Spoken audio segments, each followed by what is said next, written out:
Welcome, everybody, to the American Space Museum. I'm Stargazer MarQ, and you're going to stay star curious today on Stay Curious.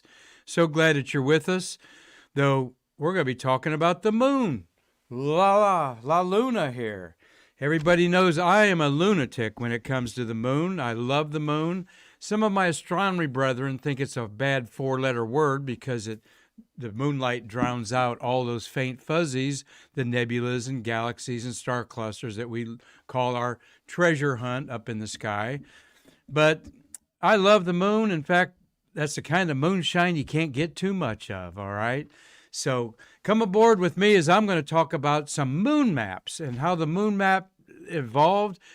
How the names on the moon evolve. Did you ever wonder about that? The wonderful crater Copernicus, Tycho, Tranquility, Mare Tranquility, where Tranquility Base, where Apollo 11 landed, Sea of Crisis, Sea of Serenity, Sea of Nectar. Where all these names come from?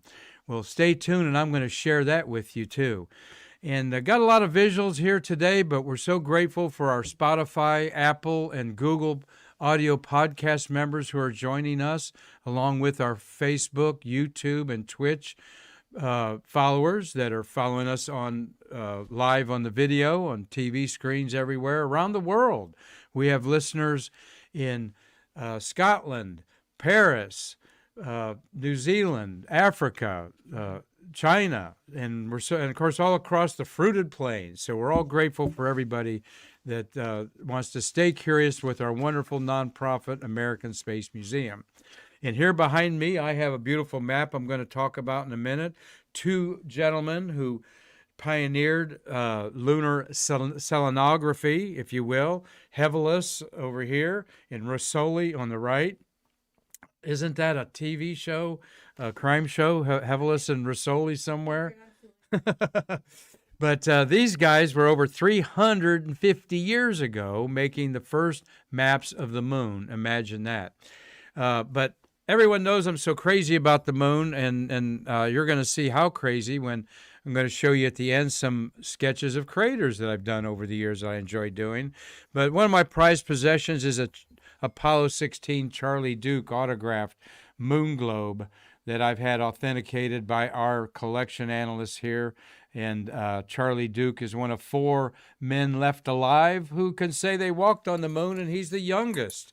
And he's coming to Marty Winkle, my cameraman co-producer, has been organizing the Grumman reunion for the Apollo 13. And I'm told that Charlie Duke will be there, right? Yep. And so I look forward to being part of that for Marty as their photographer. But we're talking about how'd the moon get its name? All right. Who named the moon? And Capital M. It is a capital M, Jessica. That is one of my pet peeves. That Earth, Moon, Universe, Milky Way are all proper names, like my name, Mark, and Marty, and Jessica. So why do you see the moon in lowercase? Because there are over 200 moons in our solar system, orbiting all the planets. Jupiter and Saturn have over 60 moons each. All right. So, of course, if you're going to call it moon, you got to capitalize it all the time. One of my big peeves is seeing it lowercase. But it is Selene by the Greeks. The Greek goddess of the night of the moon was Selene. And Luna by the Romans. And, of course, Luna is more common in things, our modern-day nomenclature. Selene, S-E-L-E-N-E, is a beautiful name. And selenography is what is the study of the cartology on Earth, the mapping of the moon. Now, one of my favorite movies, H.G. Wells' Journey to the Moon, had the selenites, those insect-like creatures living underneath the moon. So I digress as usual, but it is the moon, and I cannot pass a book that looks like this. Oh, look at the green on that. That's cool on our green screen. This book from 1961, I see a book like this, and school teachers have given to me by the dozens. Look at this beautiful artwork over here on some of this stuff. This is a 1961 book of the moon. Let's just show you another page there. Maybe get deeper there, show you some love things like that. way before we landed on it, before we had our first man in space. And then there's a lot of moon observers handbooks, all right? This one by Fred Price in the 1980s is one of my Bibles because, I actually have another moon map in there. I always have moon maps with me to give the kids because you learn the features of the Earth. Well, why not learn the moon features by names up there? And a lot of them, the dark seas, you can learn naked eye. But this is a moon book, very intense about drawing on the moon, where I got some ideas to draw lunar craters of my own, and all kinds of weird activities that go on the moon. There's the line between night and day is called the terminator, and here is the terminator on a photograph that I took of the crescent moon before first quarter, and that the line between night and day is the terminator. We call it twilight here on Earth, all right? And that is where you see the most shadow detail, and thus it's more appeasing to the eye, and these long shadows on moon mountains and craters can be so striking and just so beautiful because, one, there's such a hard contrast, and I'm talking about through the telescope, and there's no atmosphere on the moon, so everything is so sharp and black and white. And then as you're watching from your backyard with a 6 or 8 inch telescope, reflector, if you will, maybe a 3-inch refractor, you can see a lot of detail on the moon. And even an hour later, if you go in and have a snack and come back out and look at the moon, it's changed. That one crater and the mountain shadows that you saw laying on the crater floor have shortened. They were real long, and now they're shortened. Or maybe the whole crater's revealed in 2 hours of observing back and forth. Now, the moon is an object you don't have to have your eyes dark adapted for. That's why I like it so much. I guess I can go in and out when it's cold outside, throw my telescope out there, go out there, take a photographs or look or start sketching the moon. Go in, get warmed up, come back out. Because the moon is bright. In fact, most of us that study the moon a lot use a filter, a neutral density filter to harshen that brightness of the moon. Well, let's get into some of the people that were the big players 300 years ago of determining what the moon looked like through a telescope.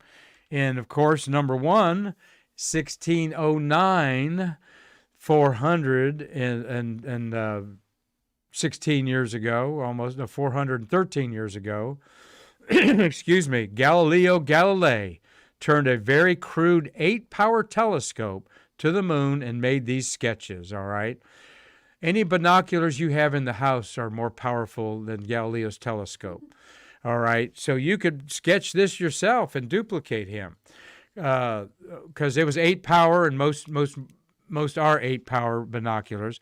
The object circle in the center is undoubtedly the crater Copernicus.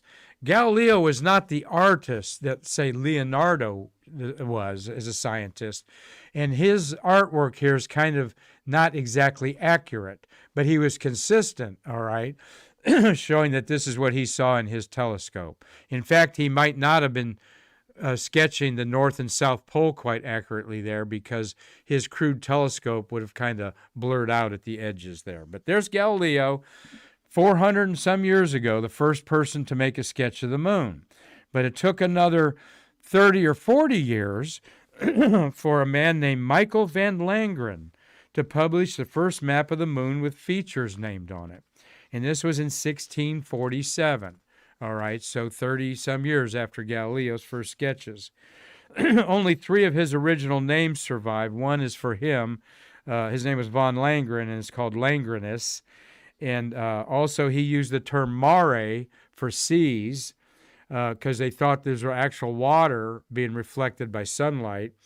The dark areas he called maria, and that still sticks. Well, one of the other early pioneers of the moon map was John Heverless, and he published his in 1649. Now, Heverless is an interesting character in space history because he was a beermeister. All right, he was a Polish brewmeister that enjoyed astronomy as a hobby. and he spent an intense, almost rabid, focused 7 or 8 years sketching the moon through his pretty good telescope at the time that he bought off someone that was building Galileo's, bigger and better. And then he adopted his names to it and kind of disappeared, went back to brewing beer, I guess. But at the same time was a man named Giovanni Russoli and Francis Grimaldi. And in 1561, Grimaldi drew the map, all right, and Russoli named the features. In fact, excuse me, he named 210 features on the moon. Get a little moonshine right there. No, it's not moonshine.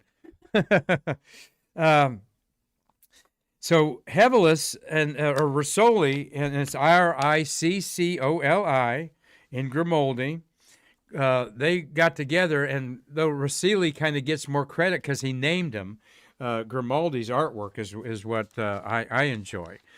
And how he named these features: 210 craters, only crater names, only 23 are not used today. So he named over 100, almost 200 objects on the moon, over 190 of them. How did he do that? I couldn't find a good high-resolution picture, I'm sorry about that, of his moon map, except the one behind me here, okay? But you see the pie chart there? The explanation, we're looking at a chart here of the moon, and the moon is showing its like the full globe of it, and it is divided into 8 sections like a pie. All right, and what Russoli did was he took each quadrant of the moon and named it for a period of people in their time. For example, Octant 1, he called it, was the early thinkers of classical times like Plato, Aristotle, and Archimedes. They have craters named in there. Then by the time you move over to the pie slice he calls 4 and 5, you see names from Rome, like Julius Caesar has a crater there. And then so on and so on. He had Octant 6 was names for Muslim contributions to astronomy, like Arzakel and Albatinus. And those are 2 really beautiful large craters, by the way. And, of course, he put his own name on there, kind of like a postscript at one side, and Langrenus is on the other. Russoli's on one side of the moon, and so they kind of like autographing your own work, all right, is how he kind of looked at signing his own name in there. So, Heverless, these 2 behind me here, there he is right there. That's Russoli, responsible for naming over 200 objects on the moon, all right. And we're not going to get into too much detail, but curiously, he was a Jesuit priest. Thus, he would be inclined at this time in the 1600s to denounce the Copernican theory that the Earth was going around the sun. He was supposed to still believe that the sun was going around the Earth. And yet he gave the most prominent crater right in the center of the moon, Copernicus. He named it Copernicus.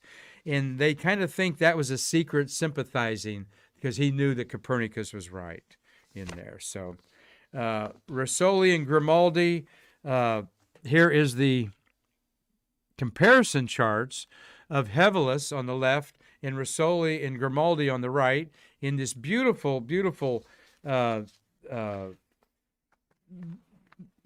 print that is hard to find new, of course, from the 15th, 16th century, but you see a lot of reproductions of it, and even early reproductions are sought after.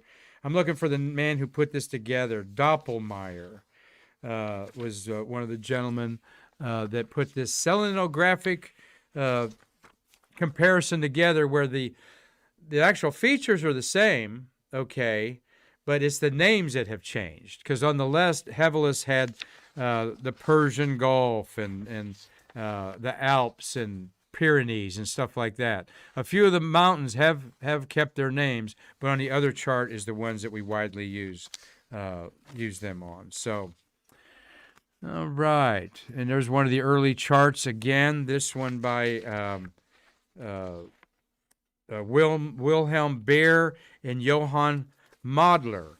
All right, in the 1830s, they put together this exceptional map. Hard to find one with contrast on it, but of course, telescopes were getting larger, and this was quite an undertaking. And this was considered the most complete map of its age in 1830, and it'd be to almost 1900 until better maps were made. And as easy as you think it would be to put these big telescopes on here, the tediousness, and before photography, okay, pretty tedious to accurately depict these because, one, you had to decide what phase of the moon are you going to have the crater in, because sometimes they look different when the light's coming from the western side than from the right. Yes. Just an undertaking. Yeah, quite an undertaking. And something like variable star work or double star work, that it takes a very focused, tedious-minded person to stick with it. So there we had him there. Going back there's the Modler Beer one. Another guy named Beer involved with moon maps, as we told you. Heverless was a brewmeister. There's another map from France showing you names of the moon.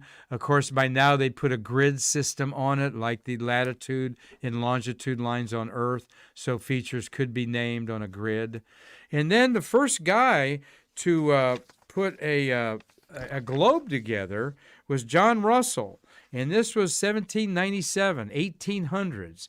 And this globe he created of the moon, the very first one done. It was given to the Queen of London, or the King of London, and it's in the London Museum there. So I thought that was kind of interesting, because I love my moon map here, moon globe. Not quite as fancy. And not quite as fancy, but of course, like mine, because mine's from the 1964, it doesn't have the backside of the moon features on it. Okay, I just have a few on mine. And we've got that one, and then here is another Walter Good. Now you'd think, like in the modern era, who wants to do another moon map? Well, Walter Goodacre did. And like an amateur astronomer like myself, he just took it upon himself to sketch his own moon with a home telescope. He also referenced some existing photos in 1910. And he was actually president of the British Astronomical Society lunar section for 42 years, so he knew his stuff. He was a British businessman by day. He ran a carpet company for his family. But by night and moonlight, he made this 70-inch map, 6 feet. All right, quite an undertaking. Walter Goodacre. So in the spirit of Walter Goodacre, here's another moon map that is a classic. This is a 1969 map that came with your, Springtime 69 National Geographic magazine. All right, this is a really good one. And why am I tender with it? Because it's 52 years old. All right, and it's in pristine condition here, just like you would get it right out of your National Geographic. Compiled and drawn in the Cartographic Division of National Geographic. Melvin Payne was the president. Washington, D.C., 1969. All right. And I had it on my wall in my bedroom, I guarantee you, when we went to the moon on there. So, and, those of you that enjoy home decorations and so forth, that you would see this as a home decor piece when framed that is acceptable almost anywhere. In fact, a lot of home designers are using NASA things as NASA artwork, NASA photography, and artwork like this as acceptable things in offices, your business, and whatever. We've got one on my wall at home. I ask my mom to send a picture. Oh, really? Oh, okay. Jessica says she's got one on her wall. Now, this shows both hemispheres, all right? The left is the side that faces Earth, and then the other side's the back side. Look at the difference, folks, where there's no Maria, no lava was oozing up out of the back side like it did the front side and then melt over 100,000 years. It froze. And why? We're not quite sure. That's why we got to go back there. I keep going the wrong way. There we go. And so I segue into that. Let me show you real quick here another moon map. This I enjoy sketching the moon, and that was a little sneak peek of one of my drawings of the moon. But this is all of us astronomers have field maps of the moon, okay? Then they're laminated, all right, with plastic. And then on the back, you got your quadrants, all right? Sky and Telescope prints these. They print these in 3 ways because telescopes usually flip the image left upside down and left to right. We don't want to put an extra lens in the telescope to correct that because you don't need it. And it every time light passes through a lens, it diminishes its quality. So you'll have these. This is the way it looks like to our naked eye. How do you always tell? You look for the little oval in the upper right, Mare Chrism, all right? That's the Sea of Crisis over here, all right? The only sea that's not there's tranquility, Sea of Fertility. Everything else real There at the top, there's the Sea of Nectar. The Sea of Nectar. Think about that. But anyway, or you'll have them upside down or flip left to right, depending on which telescope you're using. So I will have this on my lap looking at the moon and sometimes making a sketch. I'll show you here in just a second. I wanted to show, of course, Apollo 15, the celestial endeavor, the first rover on the moon. This is a cool little McDonnell Douglas item that built the rover, has a whole complete go into the moon. That not the astronauts didn't use this so much as contractors use this to familiarize themselves with the mission. And there was a map of the moon in there superimposed over the United States because that's all the bigger the moon is. It's 2,100 miles across, all right? Not even as wide as our country, all right?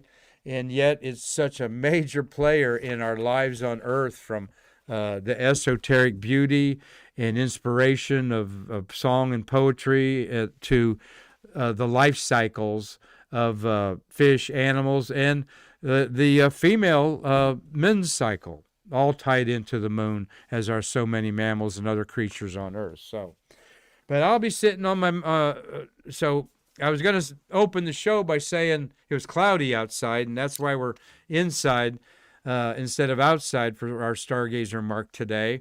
And on a cloudy day, a cloudy night when the moon's up, and I know it's going to be cloudy the next day, I can look on an app. I've banned my phone from the place here, but I've got a moon map on my phone, of course. It shows you the phase instantly. When does it rise? And all that stuff. And then I got another one on there that shows you detail. But if I know the moon's going to be bright and up tomorrow night, and I got time to look at it, I may want to make a sketch of it. So to save time, I have these I've had for over 30 years. Another moon map. This is 1/4 of the moon, all right, called a quadrant. And it's quite well used. I've got on red the landing sites of the Apollo landings on this quadrant. If I would want to sketch, let's say Poseidon Crater right here.